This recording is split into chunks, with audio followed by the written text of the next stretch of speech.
Welcome to another edition of the Georgia Track and Field Cross Country Coaching Collective podcast. I'm Coach Andy Christie, joined by Coach Nick Bustalakis. And hopefully at this point you've seen at least one of our other podcasts, but just in case, we started the Coaching Collective along with Chris Mayer of Athens Academy now to spark conversation, to share with other coaches our thoughts on certain things, but hopefully also hear their thoughts. The website has a bunch of documents about various things, not necessarily workouts, although we're happy to include that, but just organizational things, because there's so many different parts to this this coaching profession that we love. That we love talking about all aspects of it. So that's kind of what the background is on why we started the collective.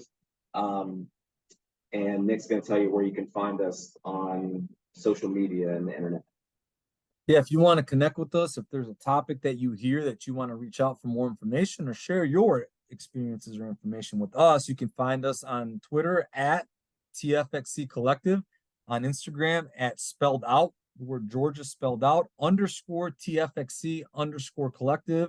And then you can always find us on our website, Georgia TFXC Collective. And also if you want to make any coaching contributions, documents, or anything to that website, please reach out to us as well, because we're looking for anything we can post to it where coaches can get valuable information. Yes, we'd love to hear any insights you may have, because we definitely want this to be a collaborative process. So today, the topic for this podcast is things that we feel we do better now than when we started coaching. We could talk for hours probably on this topic. I know I could, at least, Nick, but we'll keep it the same length as normal. But we've been doing this for a while. I know my background, I was an assistant coach in '99, and then 2000 started head coaching first at Decula for 8 years, and then since 2008 at Mill Creek. Nick, you want to tell them your brief bio of the years? And I started my first year as an assistant coach was in 2000, up in Michigan, the state of Michigan. 2 years later, I became the head coach. I was still in college, and I became the head coach of my high school team up in Michigan for 4 years. And then I moved down to Georgia, and I am going into my 15th year as head coach at Marietta High School, 10th year as the head girls coach, and 15th year as the head boys coach at Marietta High School now. So I have over 20 years of high school track and field experience. I also have over 15 years of high school varsity football experience, which is in a prior life. I no longer coach football. I've got 4 years of varsity and JV basketball experience as an assistant. And I also 3 years of flag football experience. So I've got a plenty of experience as a coach in various sports. My passion is track and field, and I got over 20 years of experience that I'm hoping to pass on my experiences and knowledge of all. I'm not an expert. I'm not a guru, but I hope to share my experiences with coaches that they can benefit from. Excellent. And I neglected to say that in that time, I've also been an assistant track and field coach. So I've been doing that as well. Haven't done the 7 other sports like you have, Nick. So that's kudos to you for all the things you've got experience with. I bring that up, our years of coaching, because in those years we've learned things about ourselves and our coaching philosophy. How we used to do things versus how we do things now, and that's what we kind of wanted to dive in. Into this topic, why we want to talk about this topic. So I'll go first. I'll share that something that jumps out to me is I think I used to be a lot more rigid about my training plans for whether it's the day or the season. I've always loved, even when I was a runner in high school and college, I loved writing out my mileage schedule. I just loved seeing how the calendar looked and everything. So as a coach now, I love getting that spreadsheet of like, oh, here's what we're going to do this, and maybe I'll tweak this, and I love that stuff. I'm just a coaching geek when it comes to that, and I see you nod your head too, so you love that. Yeah. That too, Oh Nick. yeah. But having said that, I know for me, I over the years have gotten more flexible with what we're maybe going to do that day, or what an individual kid is going to do that day. And for example, um, I think in the past I used to be just fixated on, well, you've got to get this amount of long runs for the season, or we've got to get this amount of tempo runs. Where if a kid shows up and just, they've gotten 4 hours of sleep because they have an AP test, or, or whatever's going on at home, or they've been sick or whatever, I, the older I've got, the more I've realized, you know what, just go home, get some rest, or hey, why don't you sit here and help me time this workout, and cheer on your teammates. Um, and just realizing one or two adjustments isn't going to just derail the whole season. I think I've just gotten way more flexible, and realizing that if 9 times out of 10 something's happening, then they're going to be okay. And if there's a couple of workouts or whatever that we have to make an exception, that's all right. And so that's one thing that jumps out to me that I feel like I've done better. What about you? Anything that Hands you down. When I first started as a young coach, as a sprints and relays coach, the explosive movement, the 100% velocity, the max effort type stuff, I was extreme with it. And I was always baffled as to why my kids were injured. And that was just inexperience, lack of knowledge, lack of know-how. 20 years into this thing, my training plans have changed quite a bit. How an athlete is feeling and is very important to how intense the practice is going to be. I take into account volume throughout the entire week, whether they just come off a massive meet where they had a huge workload, probably need to go light the next week. There's certain times, depending on where you are within the season, and I've mentioned in a previous podcast, anytime I've overworked an athlete, which I have done enough to where I've learned from it, um, it comes from insecurities from within, lack of research, lack of knowledge within the event, whatever it may be. I feel like that is an area that I'm definitely not where I want to be when it comes to knowledge and know how to train an athlete, because everybody's different. But I've evolved a lot. I've been like, to your point, when an athlete is saying that, hey, I'm feeling a little tightness, this, that, and the other, I have no problem shutting them down. Undertrained is much better than overtrained. Undertrained usually means healthy also if they're undertrained. Overtrained usually leads to injuries and a coach's insecurities, uh, that lead to an athlete's injuries, and that's a shame. And I've learned from those negative experiences that I put on a kid. Unfortunately, I've learned from that stuff, thinking that thinking that, yeah, one more workout, we're going to do one more workout than our opponents. Well, that one more workout just ran the kid into the ground. One more workout all of a sudden brought on some shin splints, or brought on tightness, brought on whatever it may be. And I learned my lesson that extra is not more. Extra is actually making your athlete less. So from that standpoint, Andy, I've evolved a lot. And then to your second point, I will ask a coach, hey, what do you do with this kid? What do you do with it? If I see an amazing kid somewhere doing something, I'll go find that coach. They don't know who I am, and I might weird them out. I don't care. I'll introduce myself, and I'll be like, hey, you got a great athlete. I'll compliment them and ask them, what are you doing with this kid? I'm asking questions a lot. My ego, when it comes to these workouts, there's a million ways to get the kid to the same point. Then not everybody's the same, and not everybody responds the same to the same stimulus, the same workout stimulus. So people got great ideas. There's so many things you could be doing in a swimming pool, resistance, bikes. We talked about the cross training stuff a little bit prior to. But I ask coaches a lot of questions. I'm constantly seeking knowledge. And if they're saying stuff that I don't understand, I keep asking questions. And not because I want to offend them, like I'm questioning what they're doing. I want to know what they're doing so I can apply it to my athletes, so my athletes get the benefit also. So I've done a lot better about improving the level of intensity of my workouts that is more appropriate for my athletes at that time, and then also seeking knowledge from other coaches, which is ultimately this whole project of the Coaches Collective is why I'm a part of this too, is so I can gain knowledge for myself selfishly to apply to my athletes. Absolutely. And that just made me think of a couple of things related to workouts.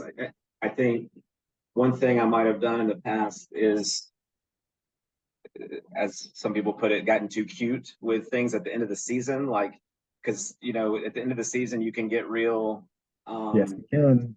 maybe paranoid, or I can get paranoid about what, oh, we need this one workout's gonna make the difference between this place at state or whatever. I've gotten better about that for sure. But in the past, I and this is 20 years ago, I had athletes. Some people know this name, Bobby Reyes, who um, ran for me at Tequila. But the end of his state uh, track, well, his end of his senior year track did not go like we wanted. He ran a great time in the 2 mile at the coaches invitational, and we got away from the last couple of weeks one of the bread and butter workouts that had just gotten him to that kind of shape. And I felt like he lacked some strength going into the last part of the season, and I feel like he didn't have a bad state meet, but it wasn't what we wanted. It was, both of us were disappointed by how it ended. And looking back, I realized, I was like, oh, like, what's the saying? Dance with the one you brought. Like, I feel like we got away from one of Yeah. the things that had really helped us to have a good season. And so that's something that I remember now. Um, and I learned it with him, but also learned it with some other, in a different way, with some other runners, where I used to um, slash mileage and workouts, and or just cut a lot of things at the end of the season in the hopes of resting kids up. And some kids need that. Maybe that works with some kids. Maybe it works in some programs. But when I kind of noticed, and maybe we're getting too inside baseball on this, but I'll share it just in case it helps somebody. Is there were some kids that I cut so much that they felt stale at the end, and I forgot again. Hey, look, they ran these times early in the season when they were maybe a little tired, or when they were had a pretty full workload, and it worked just fine. Their body adapted, and so Yes. to get to the end of the season and change a lot, that did something to their bodies, and they didn't feel as good. And so now I'm much more, hey, let's take an edge off, but not drastic wholesale changes, because why would I want to do that when they've already run well off what we've already done? It's my Right. philosophy. So that's something else that kind of stands out to me. Yeah, absolutely. The training is it adapts team by team. So whoever you read up on, or whatever clinic you went to, whatever stimulus you put on a kid is going to have a different effect kid by kid by kid. So as a coach, that's the ultimate game, is trying to figure out what is the right amount, too much, not enough. So at the end of the season, it is different per group. If you're in tune with your kids and they're communicating with you how they're feeling post workout, you can really fine tune that stuff. And that's where, as a coach, I've improved greatly in having a feel for where my athletes are early, mid, postseason, all that stuff. It's a juggling act, and it changes year to year. Each kid is different. Each group is different collectively. So yeah, that's an aspect of coaching that is always evolving. You always got to figure out what's best for your kids, what type of stimulus is best for your kids. And Andy, I want to say the last one for me where I have improved tremendously on is my communication with my parents. Number one, how the program is going to be ran, what my expectations are for the parents and the athletes. And then number two, what's my expectation and my communication with the athletes? For my group in particular, I coach the sprints and the relays within my program. So we have a lot of time in between. We have recovery time in between, especially when we're doing cardio, or excuse me, when we're doing quality. And I've got anywhere from a 3 to 5 minute recovery in between reps. Well, 3 to 5 minutes worth is amazing quality time to spend with my athletes when they're exhausted and they got nowhere to go. I got an audience. So what I do is I'm explaining to them the ins and outs, the science behind what we're doing and why. A lot of the younger ones may not understand, but as they get older, they understand the why. I'm always explaining, here's why we're doing this, and here's how this fits into the overall training program. Here's how anaerobic speed, here's why you're having a recovery day. Here's what's going on with, like, I'm explaining this stuff all the time. And so I have found that the more I explain, they may be just looking at me and blinking with no verbal response at all, which makes me question, do they really understand? Do they really care? But I have found that the more I explain, the better effort I get, because they're understanding that there's a purpose why, there's a science behind it, there's a method behind the madness, so to speak. So when they understand there's a purpose for why they're doing it, and that at least I'm convinced that what they're doing is going to work, then they're going to go even harder. If I'm just telling them, all right, here's what we're doing today, and I don't tell them why, hit the time. They may or may not trust me depending on my prior relationship with them. But when I'm explaining, here's what you're doing, here's why you're doing it, here's the effects of what you're going to do, here's what we're looking at, here's the recovery. When I give them all this information, they understand that there was thought put into it, and they're going to know that they're going to there's a purpose for it, and they're going to go a little bit harder. So I've done a better job of communicating with my athletes since day one, and I've done a much better job communicating with parents the expectations of the program, the discipline part of it, the attendance part of it, the academic expectation part of it, the attendance practice. Listen, parents, you can't be doing a dentist appointment and this and that and the other during our practice time. That has to be you have to find separate times. If you don't communicate those expectations to your parents before the season, you're going to be dealing with these little landmines all throughout that you're going to be stepping on. So I have done a much better job throughout the years of communicating my program's expectations. And for our program in our school district, we have 2 full week vacations in our season, one in February, and then again, one for spring break, midwinter break, and then spring break, 2 full weeks. So purposely within my program, probably for some programs, depending on where you are, my program, early on, I was setting myself up for failure. However, there was a method to the madness. I always scheduled a meet on the front end and the back end of both our winter break and our spring break, because I wanted my kids to be at practice throughout those breaks. And they knew that if they weren't at practice, they're not competing on the back end of it. If you go on vacation, you're not competing at the meets. The meets are there specifically for the kids that are attending practice. So those are things that I make clear to my parents. You're not going to leave on vacation and expect to come back and put your kid in the meet. That's not going to happen. If they're not at practice, they're not in the meet, no matter what, across the board, vacation or no vacation, or spring break or no spring, it doesn't matter. If they're not at practice, they're not competing. So those are the things that I've done a much better job, which has saved me a ton of headache with my parents, a ton of meeting time and all that. It's all in writing. It's posted on our website. I email it out on an email blast also, so they have it. They have something to reference back to, whether it's a handbook, policies. They know where to go to refer to that stuff. So if they've got questions, and then also my contact information is always posted. Now I'm not saying advertise your cell phone number, but if you feel that comfortable and you have lines of communication that wide open with your parents, then great. The more you communicate with your parents, the less surprises your athletic director and principal aren't going to be coming to you with complaints from parents, because you've already communicated your expectations before the season started. So I have found that has been very beneficial in saving time, which allows me to focus more on the important stuff, the kids, the training. Okay, so I got a follow-up question for you, because something you said reminded me of this. So I too have gotten better at being able to explain certain things to my runners, my athletes, over the years, but that's required me to have a better grasp myself on it. And I'm a language arts guy. I'm a language arts teacher, so the science part of my brain is not as developed as the language arts part. And so guys like Jonathan Gambrell, or other like some, and I had an assistant coach, Brent Shea, he's at Brookwood now. I would, when we would want to explain certain things, I'd be like, Coach Shea, go tell him about the science. But I have read up on things, and I know enough to be able to. I know have a grasp on certain things. But tell me, how have you gotten a better grasp on some of that stuff? Is it just coaching clinics, reading up on your own, like all Yes. the above, whatever? Being exposed to it for 20 plus years and understanding the methodology as to what you're doing and why you're doing it. I'm a sprints and relays coach. When you're training explosive movement, there's got to be a theme to each practice. If I were doing 100% explosive velocity things over and over and over, I'd be running my kids to the ground. You can only have those quality explosive workout days spaced out. You can only have 1 or 2, and then when you start having competition and meets, I explain to the kids, here's why we're not doing max velocity stuff every day. When a kid goes, I need to do block start, I say, no, you have a meet tomorrow.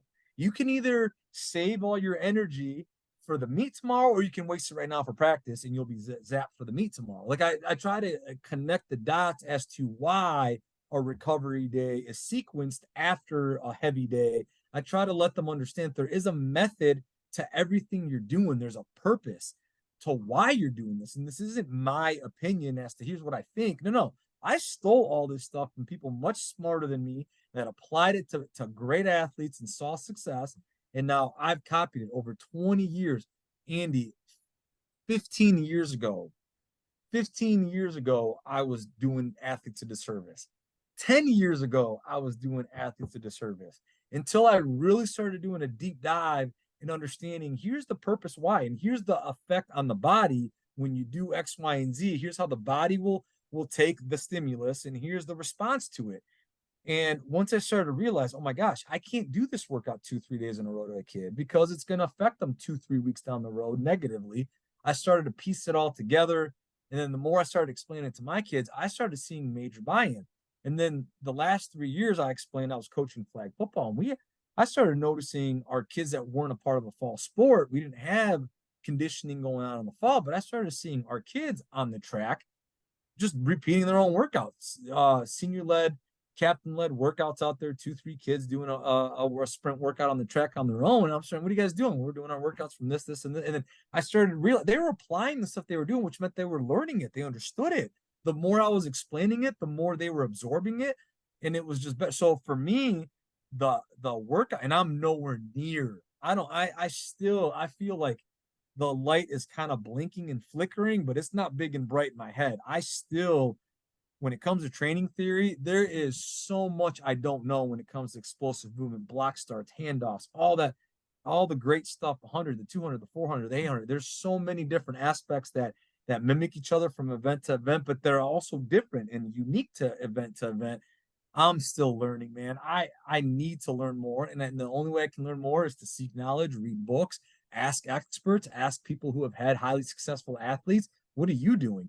That's the easiest way to learn, and that's as a sprints coach of 20 plus years. Hopefully, I've got another 20 plus years in me, and hopefully, I get much better in 20 years. I can say 20 years ago I knew nothing. Sitting here doing a podcast, hopefully, I can say I got even better. So, I've learned a lot when it comes to training methods, and there's so many different ways to effectively train kids too, that not one size fits all either. I think, yeah, so that's what I was going to say was the great thing about our sports, and the maybe intimidating to some people thing is there's so many different approaches, and it can be great that, if you find your way, but it also can be, yeah, if you want to investigate, well, then you might go, oh, wait a minute, there's 5 to 10 or more other ways I could be doing this too, and you just have to figure out which one you like the best. But yeah, thank you. I was curious about your approach, and mine's similar. Clinics, going to reading things. I'll see something on social media. Oh, I want to read about this article, this research that somebody did about, whatever training technique or workout, that sort of thing. On our website, anybody watching this, in the resources section, we have links to like the U.S. Track and Field and Cross Country Coaches Association that has all kinds of symposium notes. Yeah, I almost jumped out of my seat when you mentioned that. Yes. Yeah. Because just so many topics that for free, they just threw them up there after each convention that you can go and check out their stuff. I've done the USATF level 1. I know you've done some USATF things, and I've gone to a Jack Daniels VO2 Max clinic, just different things where each thing I go to or hear or read or whatever, I feel like gives me another piece of the puzzle, but I'm constantly learning. And sometimes it's being willing to take on something and then realize, what, this isn't for me. Like something I've gotten better about is trying new things. And about, I don't know, 6-7 years ago, I went all in on some Jack Daniels training things. And I had done things before in my previous whatever years before that, but I really fine-tuned it for a couple of seasons.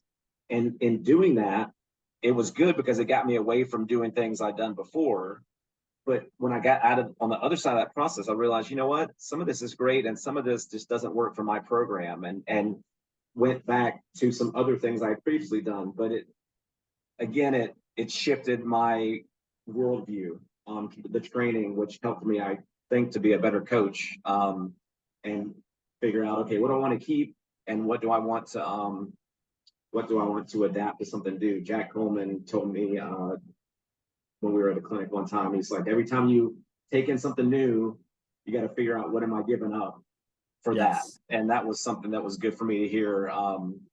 And I've learned that sometimes it's good to do the new idea, and sometimes if I'm just looking for new for the sake of new, maybe not so much.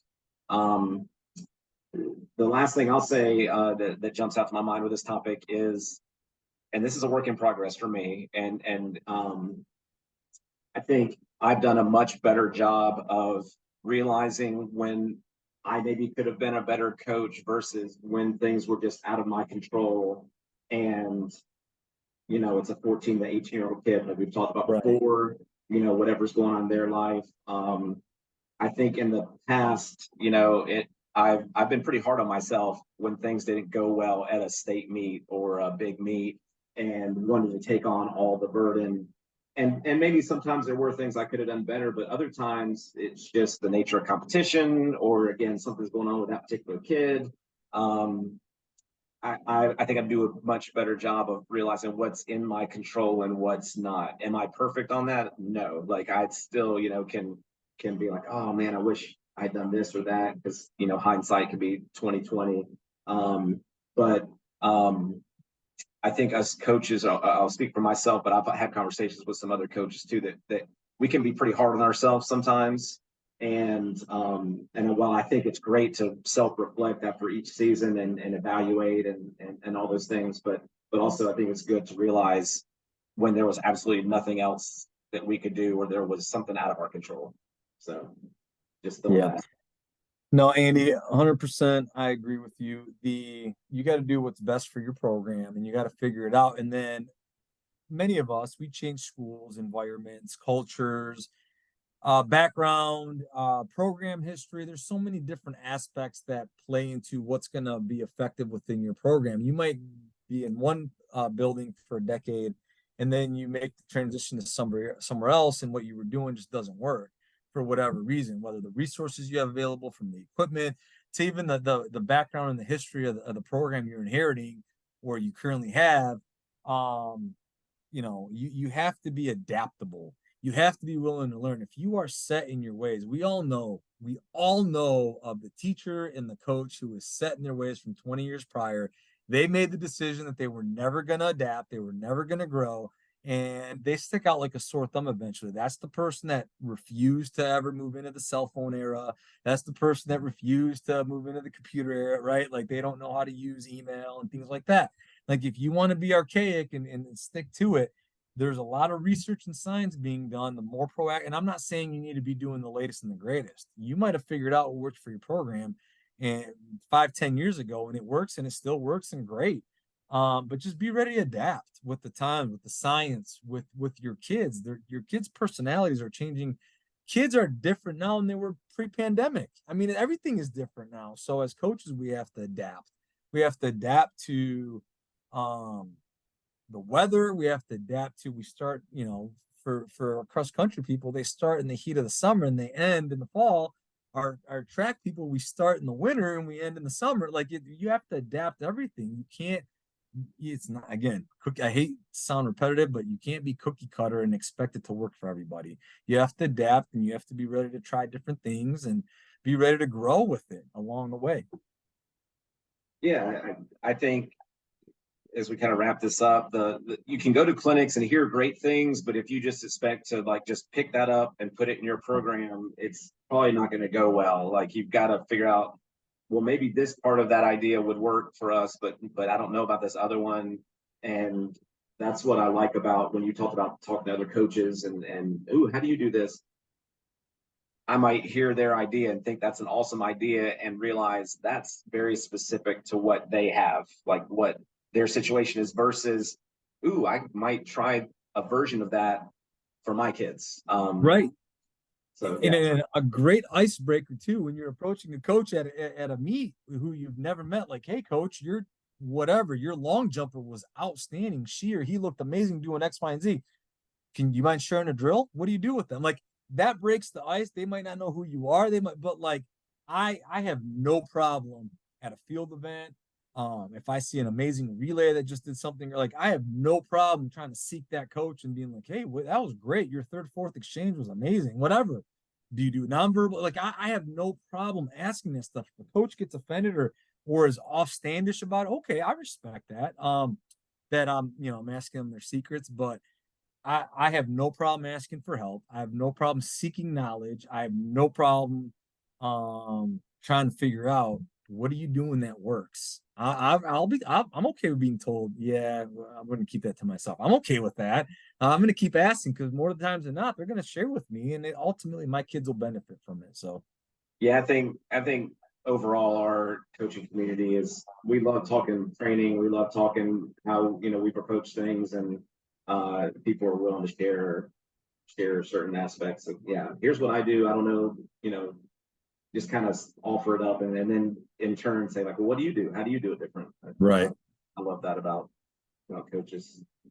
Um, we have by no means have figured it all out. Like we both said, it's a constant career-long educational process, which is part of what makes it fun, learning new things. So we appreciate y'all listening to this, watching this.